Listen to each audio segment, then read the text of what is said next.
Christian Parenting.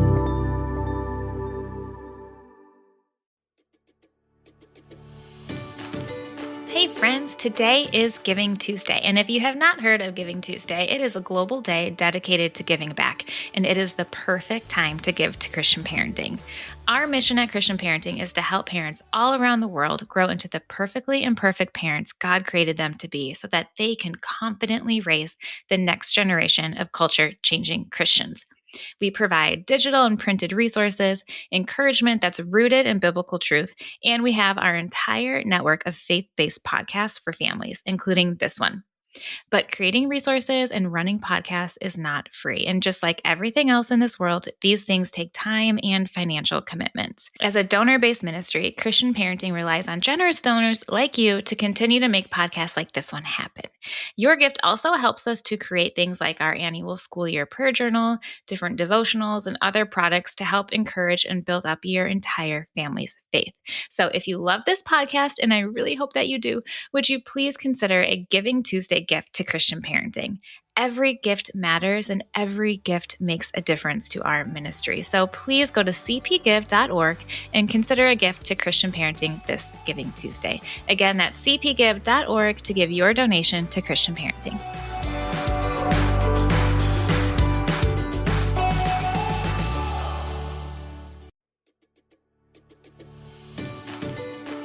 There is nothing quite like finding the perfect gift for the special people on your Christmas list.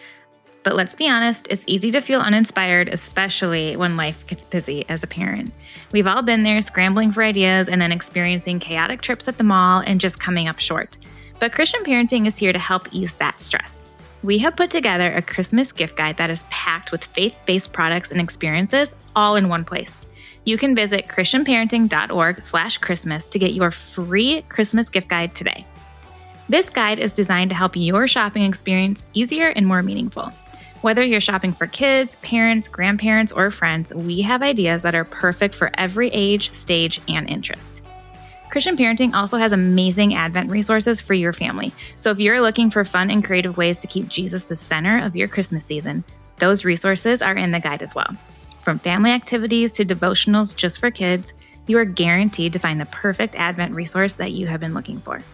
You can visit christianparenting.org/Christmas to get your free Christmas gift guide today.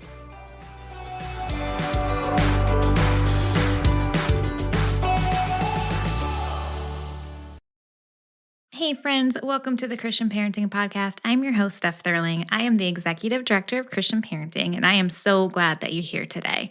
I have a really amazing episode for you, and it's worth listening to more than once, or maybe just sitting down and jotting down some notes while you listen.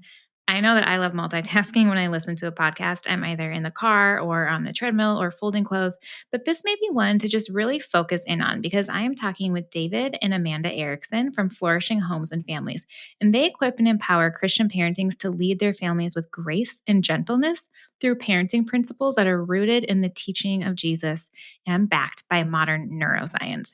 They're also the authors of The Flourishing Family, and in this conversation, we talk about the importance of trust-based obedience, connection, and discipline as a form of discipleship.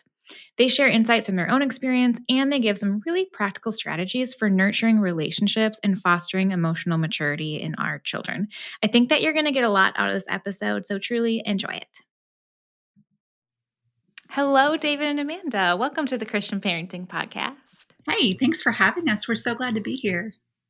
Yeah, we're excited. Yeah, I'm thrilled to have you guys. Yeah. Yeah, we have some connections. We've already been talking about some mutual friends of ours.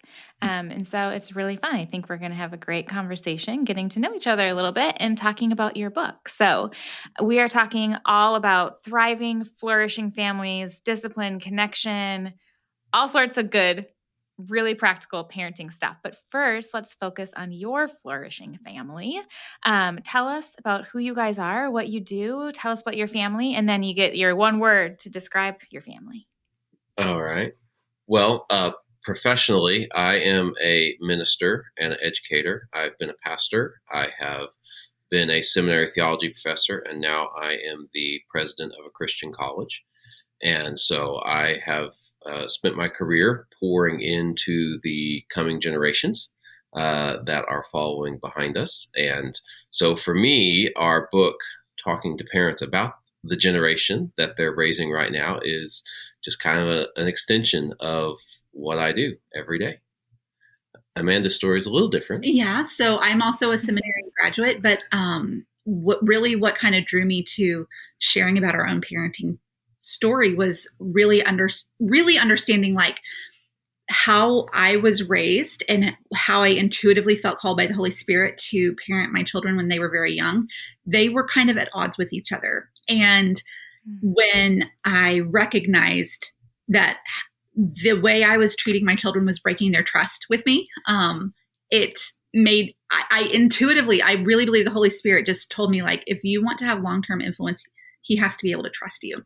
And that sent me on a long, deep dive of researching what the Bible says, what we know about brain development. And I started just sharing it publicly on social media and ended up accidentally starting a ministry that is called Flourishing Homes and Families. And you can find us on social media and flourishinghomesanfamilies.com. But we kind of accidentally started a home ministry. And now we're almost 8 years later, and it's my full-time job. We get to do parent coaching. We get to do parent mentoring. We just wrote and released a book, and really providing resources for parents to sort of shift their mindset away from, trying to control their child's behavior to really nurturing their hearts underneath the behavior and building connection and trust-based obedience and cooperation. And that's what we get to do. Yeah.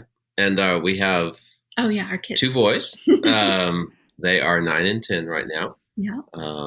And so, a lot of what we talk about, of course, comes out of that. And then, of course, from the experiences of a lot of other parents that we've had the privilege of interacting with. And what is your word? Did you think about your word? Did you come up with one? You go first. So you told us it could be a word or a phrase.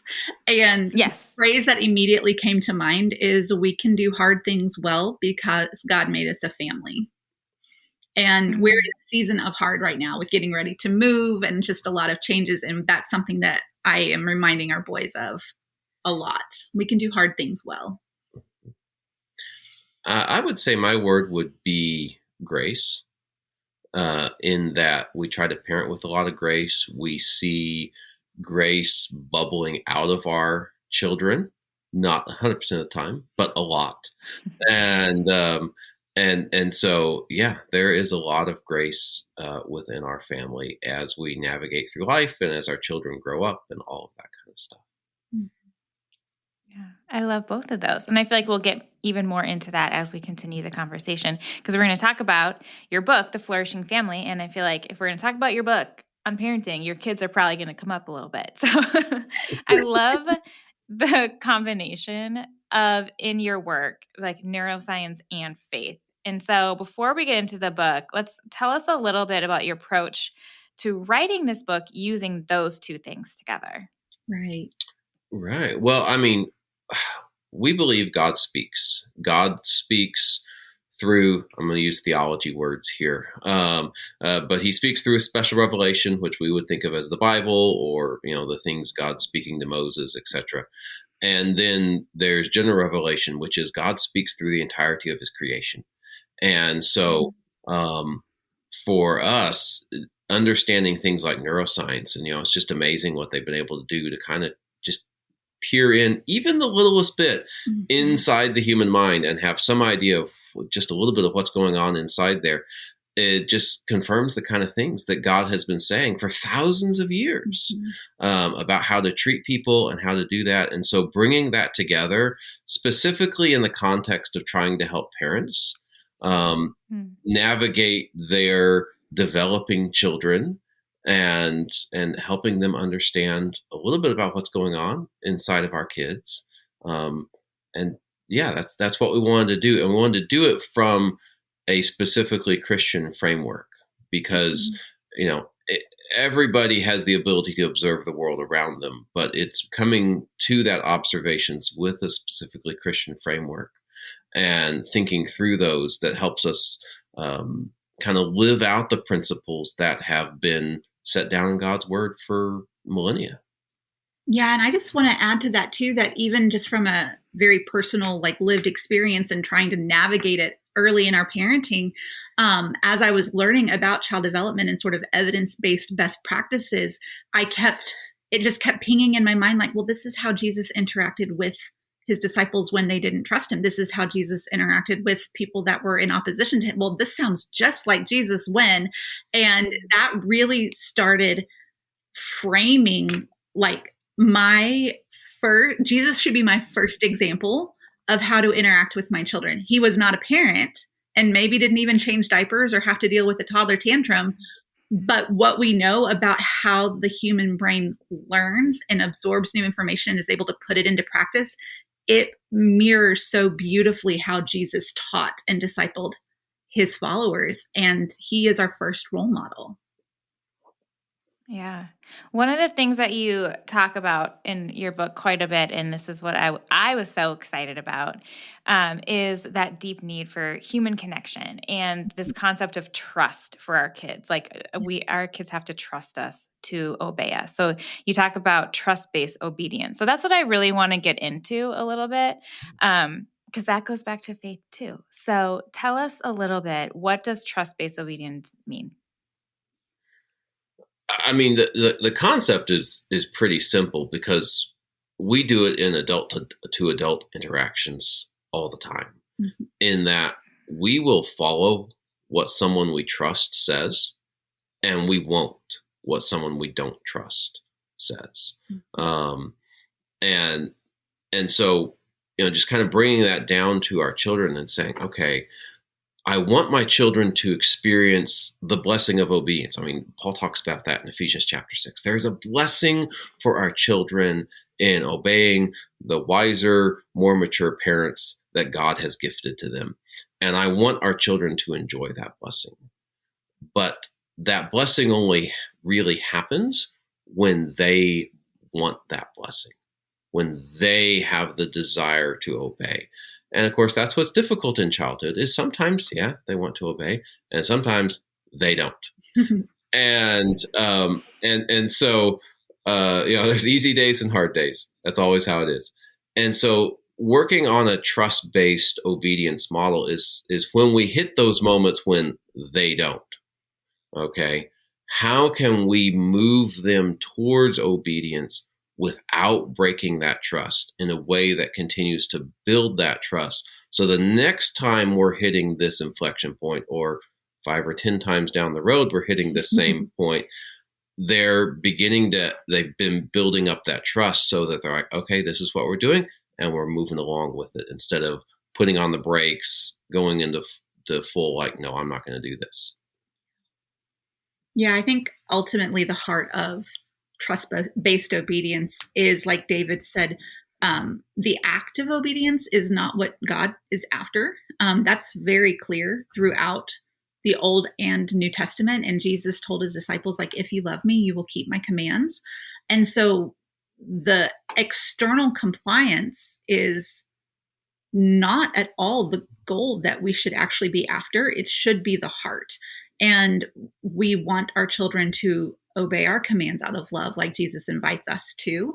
And so how we cultivate that depends on how we approach them in the moments of disobedience or defiance or frustration or struggle or whatever is going on.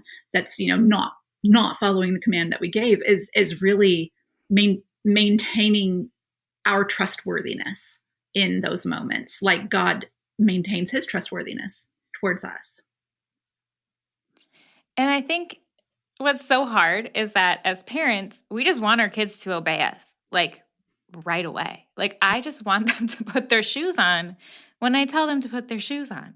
Right. And it's so easy to get frustrated when they don't. And many of us probably grew up in a culture of delayed obedience is disobedience, or you listen because I'm your mom and I said so. And some of those things may just come out of our mouths because that's how we grew up. And so it comes naturally. So like, how do parents navigate if they're like, okay, I want my kids to trust me because they love me and I love them and they've seen this modeled and we have this like connection.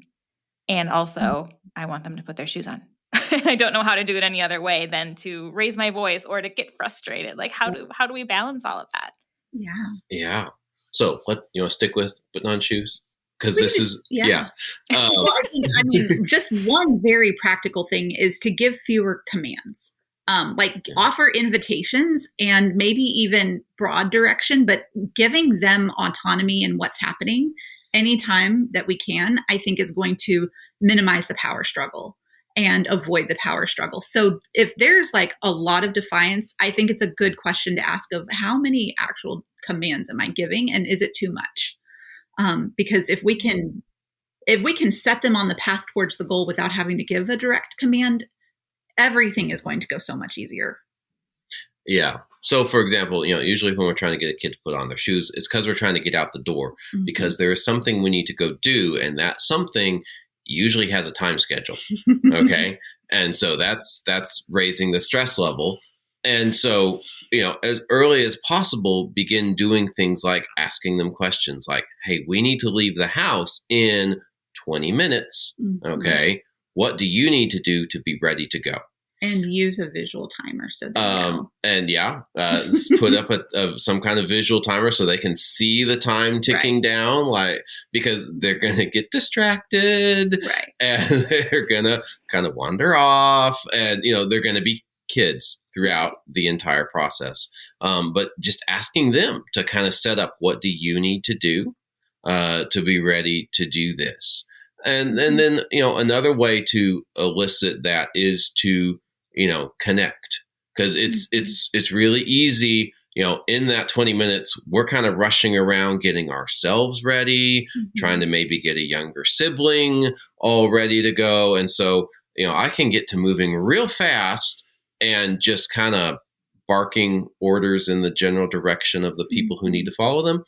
And that usually doesn't help them actually accomplish anything. And so, taking that just 10 seconds to stop, to get down on their level where they're sitting there playing with their Legos or their blocks or their whatever, their dolls, and say, hey, we only have 10 minutes left, and it looks like you don't have your socks and shoes on yet.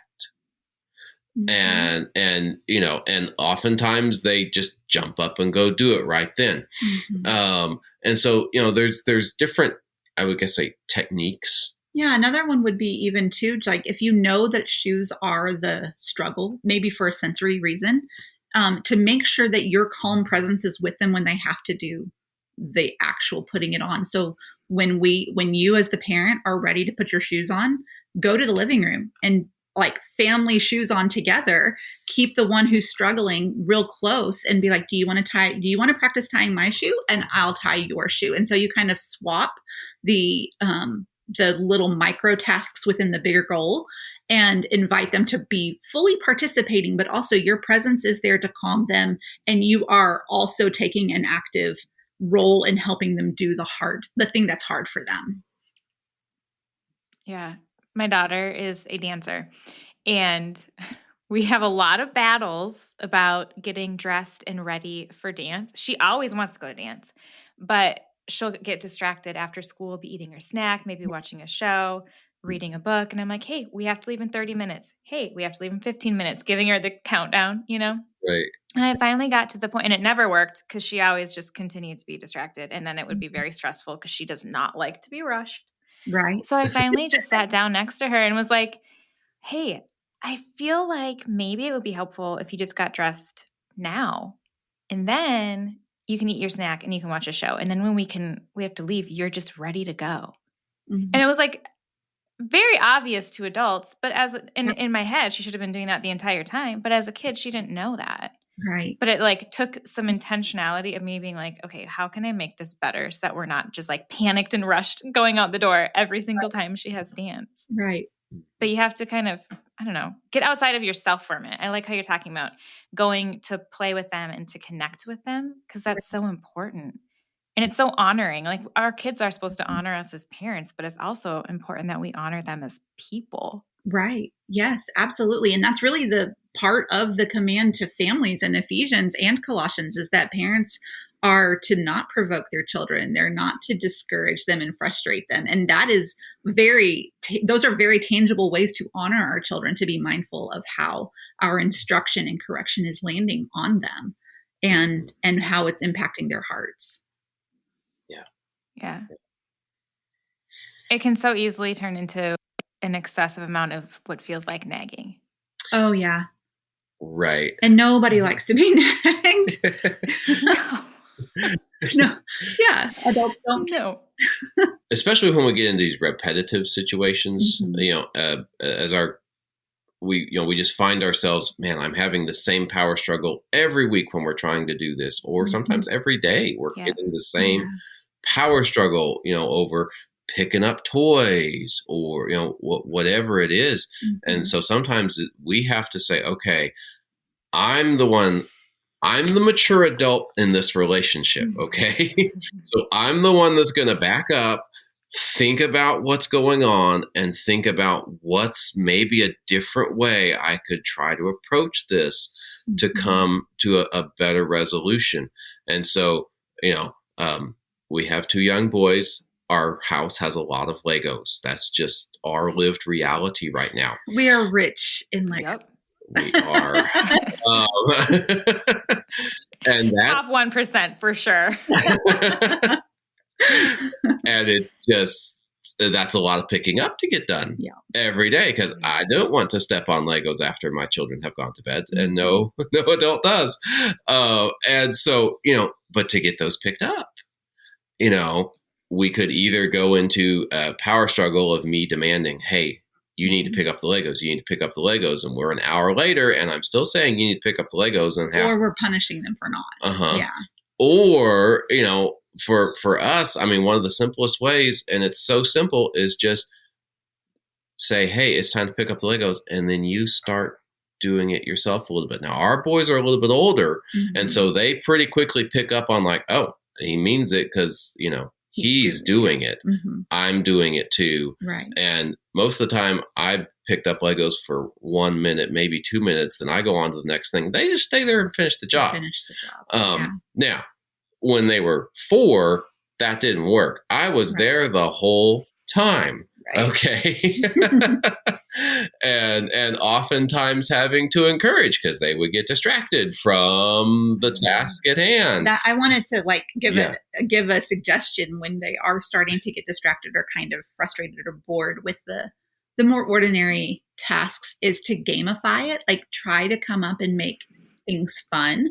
And so, like with the Lego example, if they're really little, you can flip them upside down and tell them you get to be the vacuum cleaner and you're going to use your hands to scoop them all into a pile, and then I'll put them in the box.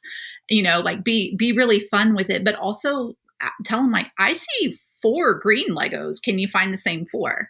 And they are actually doing the work, but you're kind of standing with them and providing the help and the support, which is what the Holy Spirit does for us so that we can obey Christ. He is our helper and our comforter. When we show up as a helper and a comforter, we are inviting our children to obey us in the same way that Jesus invites us to obey him. All right, parents and kids, if you're looking for a podcast that's fun, fascinating, and full of surprises, check out Wild Interest, the new podcast for curious kids by curious kids. This is a one-of-a-kind show created, again, by kids for kids, diving into topics like nature, science, current events, and fun facts and stories. Parents, you're going to love the kindness, curiosity, and compassion that's woven into every episode. And kids, you're going to love hearing voices just like yours explore wild ideas.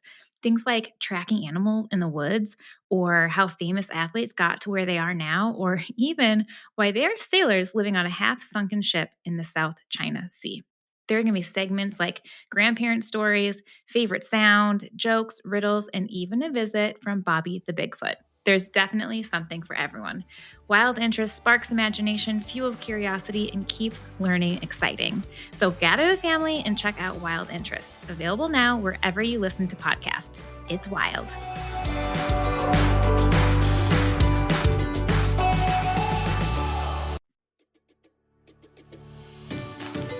Hey friends, today is Giving Tuesday. And if you have not heard of Giving Tuesday, it is a global day dedicated to giving back. And it is the perfect time to give to Christian parenting.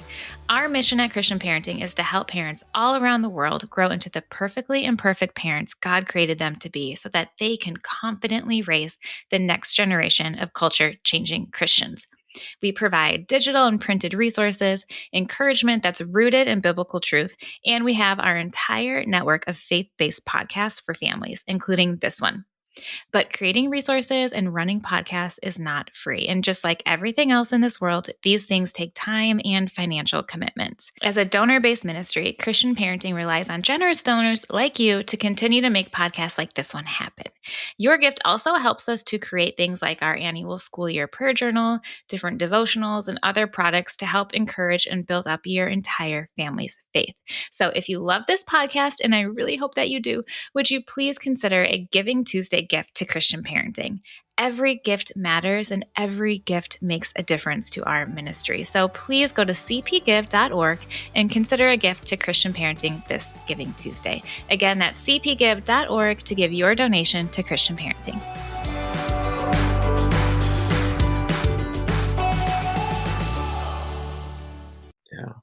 Yeah, and that what you're doing there, you're breaking down tasks into smaller tasks. Yeah. Like you send a child to their room and say, you need to pick up your room. And they walk into their room. And our children have this amazing ability to manage to get everything out and nothing back. Mm-hmm. Okay? I mean, to be fair, a lot of adults have that same amazing ability. I kind of have it too. I kind of do too. Oh. And so, they're looking at their room, however big it is, and it's just stuff all over the place. And it's overwhelming. Mm-hmm. And so, for them mentally, helping them break it down and say, okay, let's pick up the Barbies, right? Mm-hmm. That's all we're going to do. We're going to ignore everything else. We're going to pick up the Barbies. Mm-hmm. And we go pick up the however many 5 or 6 Barbies that are out, and we put them where they belong. Okay, now we're going to pick up and just helping them break it down into manageable tasks, so that this big thing becomes a lot smaller things that are actually achievable at their age. Yeah, that level of executive functioning is actually very advanced and doesn't come to fully developed until early 20s. And so I think it is very helpful to keep that in mind with younger children, is that we often want to be like, get ready for school, or go clean your room, give them kind of the big picture. And they really do need the smaller tasks. Do we have time? I can share something like from this fall from our own family. So when school started, and we were trying to get back into our routine, morning routine, and suddenly we have to get up earlier and have lots of things ready to go. My boys were understandably kind of struggling with it, and they're a little bit older. So I was very much wanting them to have a little bit more responsibility in the process and the routine. And it very quickly, 2 or 3 days in, I was like, oh, they have no idea what I'm expecting of them.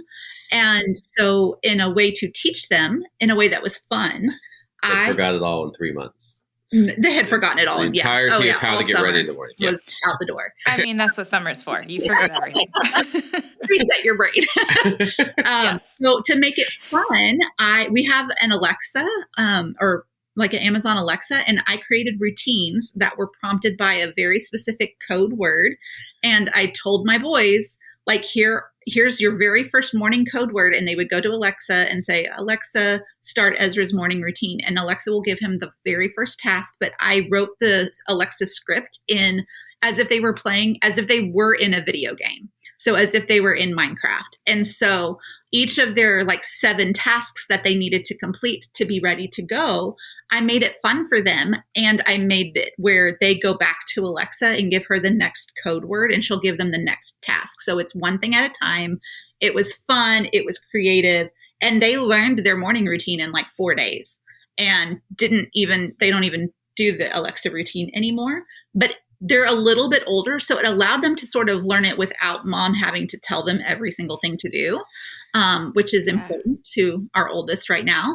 And And also it made it fun, and it spoke their language of Minecraft, so that's just an idea of when there's struggle, look for the creative way instead of just automatically correcting or condemning the behavior as disobedience or defiance. Like, look for a way to invite them to be eagerly participating. Yeah. Which just takes a little more effort from us, because it is so much, again, easier to just be like, okay, now do it, or tell them how to do it, or do it for them, because we can be more efficient. Yes. But that's not the best in the long run.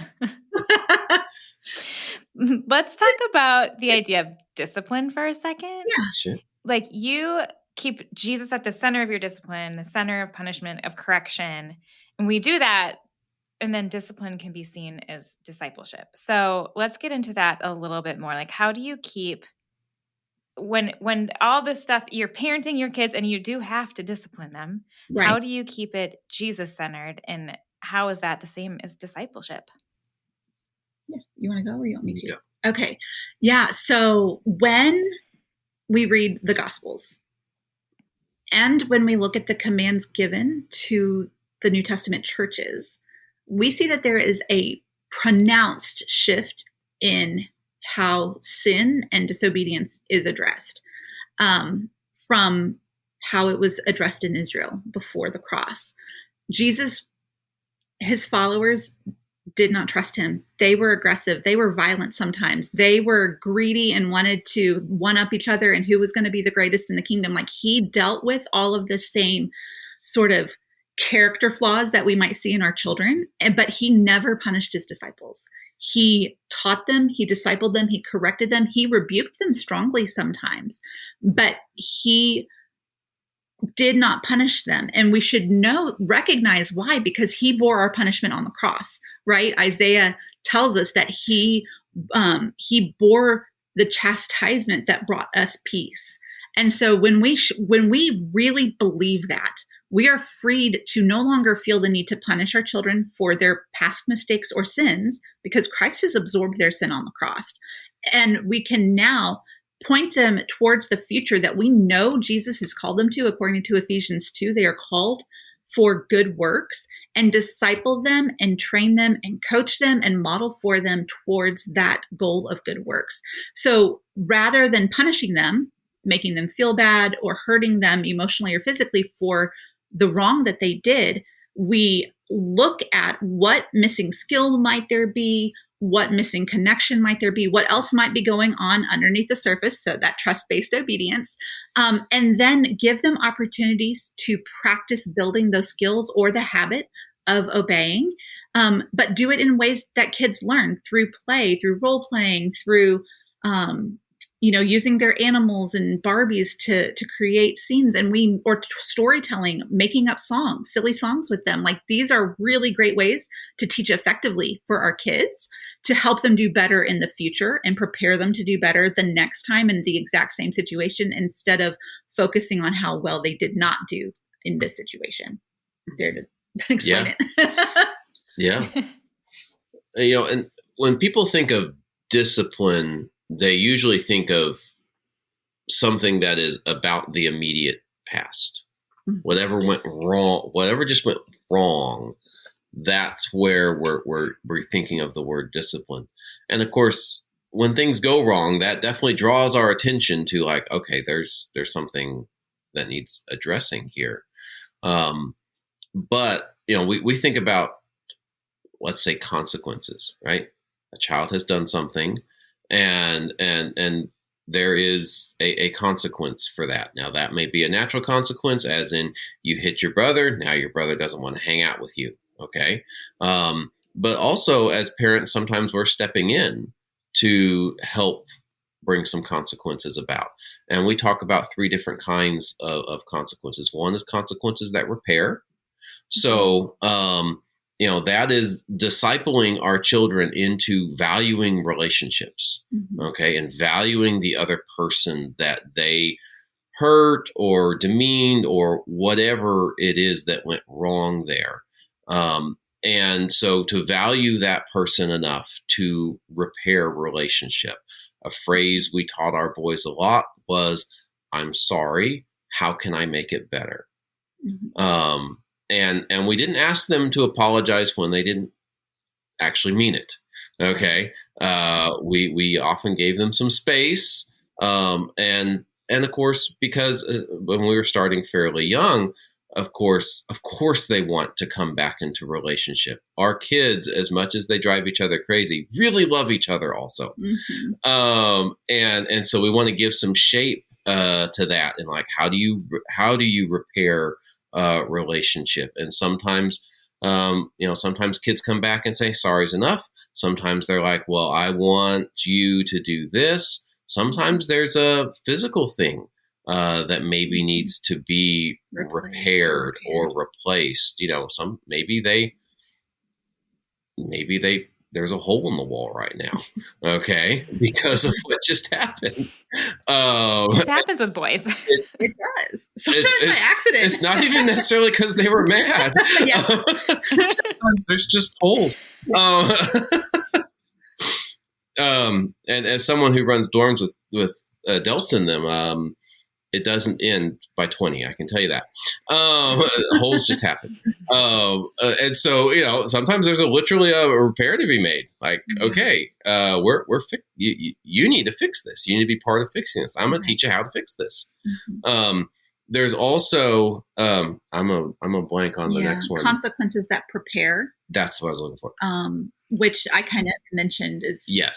Really looking at what missing skill, missing trust, connection, what is going on underneath the surface that influenced what just happened, and scaffold and build their ability, their capacity, and their willingness to do better in the future. And of course, that requires wisdom on our part as parents to know, like, was this willful and there was an unwillingness to participate or obey or whatever is going on? Or was it a lack of conflict resolution skills because they're just a little kid and have not been given the tools and the words to do conflict well? And so really praying for wisdom and attunement to the actual needs underneath the surface. And then once we recognize what that is, giving them opportunities to practice building that, whether it's trust and connection with us as the parent, which we will need to take we will need to be willing to admit that, like, mm-hmm. We've been super disengaged because we're in a crazy hard season. No wonder my kids are not really wanting to trust me. Like, I need to prioritize connection, but maybe it's something else, and we need to give them opportunities to practice. And so we tell them, hey, you remember the other day when you guys were fighting over the Lego piece, and it did not go well. Someone ended up getting hurt. We're going to practice how that could go better in the future. I'm going to give you words to say. I'm going to give you words to say. And then we're going to just pretend. And we're using the words practice or pretend. That takes pressure off to get it right. But it literally wires their brain to know what to do in the future the next time something goes off kilter with the Legos and the brothers. And so it quite literally, like, programs them. I don't like using that word, but it programs them on how they can do differently. Neural pathways. It builds neural pathways. There we go. So they can do better in the future. Yeah. Yeah. And then the last one is, like, sometimes consequences need to be a limit that is placed or a boundary that is upheld by the parent, which might be, you know what, you guys are fighting over the Legos and we're not able to find a peaceful way through to resolution. So we're going to put the Legos away until after supper or until after nap time or whatever. Well, napping kid probably doesn't have Legos, but hopefully not. Like, not like we're grounding you from accessing this for 2 weeks so you learn your lesson. Like, I'm doing this to keep you safe, and we're going to redirect our attention to something else where y'all are not together, and we will try again very soon, later today or tomorrow.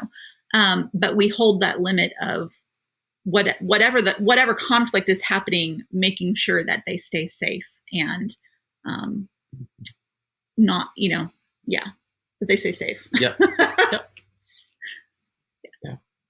So all these things are amazing. Like, truly, I think what we all want in our parenting. And sometimes it goes really well. Like when I was able to help Harriet, my daughter, get ready for dance earlier, so we didn't have a very regular conflict together. Like sometimes I nail it like that. And then sometimes I totally mess up. Like Yeah. today, I messed up this morning. Like Mhm. I was a little dysregulated. My kids were a little dysregulated. We had to get to school on time. It was not, there were threats, there was yelling. It was not my best moment. Right. So, but I mean, we all have them as parents. So what can we do for ourselves and for our kids when things just don't go right? Like we just don't do it how we want to do it. Yeah. Yeah. I mean, the first section of our book is called "It Starts with Us," because so much of what's going to happen in our family, well, this is an old saying, but as the parents, we're the thermostat, not the thermometer, right? We set the tone in our home, and sometimes that means God needs to do some work in us sometimes. And also, we need to have the grace to recognize that He called us to parent from where we are. He did not call us to be perfect parents, and we're not going to be perfect parents. And also, we're usually parenting some pretty forgiving people. Okay. Especially when you build a strong and connected relationship, it can survive those rocky patches that come to every family, all consistently sometimes. I think those moments too are such a good teaching opportunity for our children to just humanize the lived reality of what it means to be human. We make mistakes, we get angry, we have so much room to grow. Even moms and dads we have the opportunity to still grow in emotional maturity, but also to just learn from Jesus how to love our neighbors well, how to love you well. And I know for me, the key for me when repairing with our children and apologizing with our children is to communicate the plan that I have to do better in the future. Like that's how we correct them in a consequence that helps them do better in the future. And so I have told them so many times, like, how I acted is not how I want to act. I imagine it didn't feel well. If you have anything you need to say about it, I want to hear it. I want to know how to make it right with you. Model that, make it right with you, or make it better. And also, I know we're going to have another morning where it gets crazy like this, and here's my plan to show up differently. And when they know, especially when they're a little bit older, but even when they were younger, it was more of like a subconscious accountability. But once they're older and that they know what to expect from you differently, like there is a motivation inside to be like, I've told them how I'm going to do different. They know to expect it. I want to do different. And there's just kind of that ability to pause and choose the right path forward for us as parents to do better in the future. Yeah, there's a really beautiful opportunity there to teach our children about repentance. Yeah. And to show them through our own actions what repentance looks like. Yeah. At the human to human level. And of course, as a theology professor, that's teaching them about the relationship to God. And what repentance is going to mean for them as they grow into their consciousness and awareness of their relationship with God, what repentance looks like there. And it's not just, I screwed up, I'm sorry. It's actually making a plan, doing something different, and working on going a different way. And yeah, it's really great to teach them that. Oh, one of the discipline strategies I know you're already familiar with is do-overs, and really just inviting our children, like, let's just try that again. And I think as parents, we have such an opportunity to teach our children how to receive correction well when they confront us, and we have the opportunity to then model a do-over for them. And so just being mindful of, we don't have to like put our foot down because we're the parent and they need to obey our authority no matter how I'm behaving. We can actually like model, hey, when I offer you a do-over, I want you to do it joyfully or, peaceably as best you can. And so I'm going to model that for you. In fact, just a couple of days ago in the car, my oldest was like, I really don't like the way your voice sounds. And I was like, oh, like I was just trying to communicate this was, this is important. I didn't realize it was coming out so strong. Thank you for telling me. Do you want me to do a do-over, or did you just want me to be aware? Like, I just asked him that, and he was like, no, I just want you to be aware. I was like, okay, that's great. And now he's 10 and a half. Now I'm going to be able to use that. Like, dude, you want to do a do-over, or do you just need to be aware?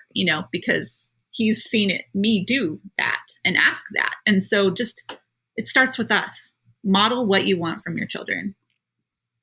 Yeah. And that's so powerful, because it's frustrating as a parent when you're like sibling relationships and you're trying to facilitate an apology or something, and there's just this shallow, I don't care apology. And then it's like, they just want to move on. And you're like, that was not genuine. So it's so good and powerful to model that, so that they can see it from you and they know what it looks like. Right. And they can do it with each other too. Yeah. I love that. Okay. So to end our time, I would love for you guys to each just share, like, what is one thing that you want every parent to know? Yeah, I love this question, because I have one thing I want every parent to know, and that is that God is always graciously and abundantly at work in and through you, in your home and in your family. So whether we are showing up our best and we are on point, everything's going the way we want it to, and it's aligned with our goals and our values, God is abundantly and graciously at work in that. But when we show up and it is not our best, and we are rushed, and we are harsher than we want to be, and we make big old ugly mistakes with our kids, God is graciously and abundantly at work in and through that moment as well. And so really trusting that is so key to having true peace, because I think there's just a lot of anxiety wrapped up in parenting. And when we trust that God's goodness is not dependent on our goodness, and we can really lean into that and trust that. And I wish every parent knew that. That's so good. Mine's a little different, but it's like, as parents, we have such an extraordinary privilege of being our child's first teacher about God. And that even from the very beginning, as a child in its mother's arms begins to recognize there's a difference between me and mommy. Okay. And then, slowly begin to recognize, in their interactions with their father, they're forming their idea of what a father means. And God calls himself a father for a reason. Mm-hmm. And so there is just such a tremendous privilege in our actions, getting to teach our kids about who God is, and getting to be to teach our children about a father who is gracious to our children by being a mother or father who is gracious to our children. And so to me, that is just such an extraordinary privilege. And it's my heart that Christian parents just lean into that, and take that privilege and fully live it out day by day, as they discipline, as they interact, as they talk with their kids, that we get to teach our kids about God. And there's nothing more important, powerful than that. Thank you so much. Those are both so good. I love having a husband and wife team on this show. It's so fun. I love it. I love it. Can you guys let us know how we can connect with you guys and learn more about your book and your resources? Like, where can I point people? Yeah. So our website is flourishinghomesandfamilies.com. And there's a tab right up at the top for the book that you can go and then find it at all the major retailers. It's available wherever books are sold. And then on Facebook and Instagram, we're at Flourishing Homes and Families. And we are technically also on TikTok, but that's not very often. So I will link all of that stuff in show notes so people can find you. Thank you guys so much for being on and just for everything you shared today. It was so powerful, so practical. I just am very grateful for you. So thank you. Yeah. Thank you so much for having us. It was great to connect with you. Thank you so much for listening. I love how practical Dr. David and Amanda were and how they combined science and faith to form really solid parenting principles. I have links to connect with them in the show notes. I also have a link for how to set up an Alexa routine because I think that's a really great idea, but I had no idea how to do it. I had to look it up, and I know I'm probably not alone in that. So check out show notes for that too. May God bless you this week. May you remember that God is with you in your parenting journey. In the highs and the lows, He sees it all, and He loves you and your kids through it all. He made you to be the perfectly imperfect parent to your kids. Look to Him to be your model because He is the good, good Father. Thank you so much for listening to the Christian Parenting Podcast. Make sure to like and subscribe so you don't miss an episode. And if you love this podcast, would you please consider leaving a review and sharing it with a friend? This is the best way to reach more people and encourage even more parents. Christian Parenting is a donor-funded ministry, and we rely on friends like you to keep podcasts like this going. So to find out more about Christian parenting and to make a donation, head over to christianparenting.org or at christianparenting_org on Instagram. Thank you again. See you next week.